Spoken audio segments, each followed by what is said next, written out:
Para sa mga naghahanap ng affordable and reliable sedan, eto guys, next unit po natin. Murang-mura lang po ito. 2019 Nissan Almera E Automatic. 50,000 km mileage. Well maintained.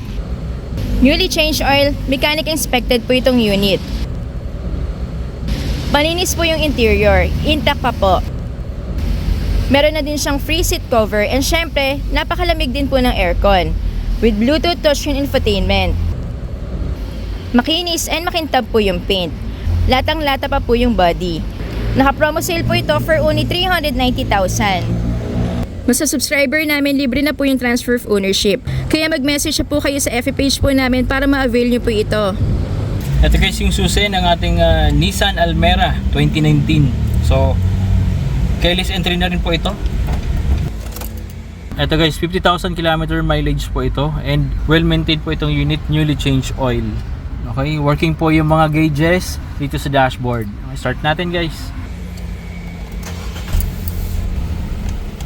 Switch na natin guys yung aircon. Napakalamig ng aircon guys, number 2 pa lang. Talagang ma-appreciate mo yung lamig.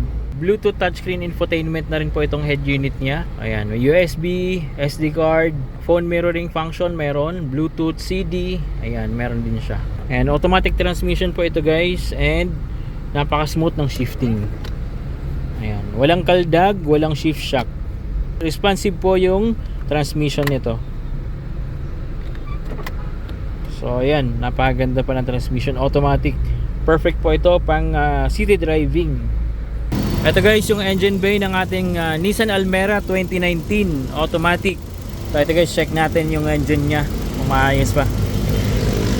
So ito, ayan guys, walang oil sludge and malinis yung langis, malinis yung internals ng makina. Okay,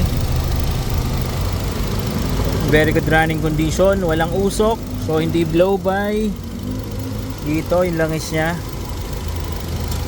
So ayan, malinis na malinis. Bagong change oil lang po itong unit natin, so talaga namang ready for long drive. Walang overheat guys, naka-coolant po ito.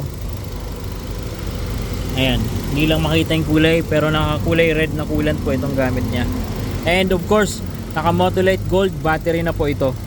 So one click start and stable yung idling, walang palya, walang oil leaks, malinis yung makina and very good running condition po ito.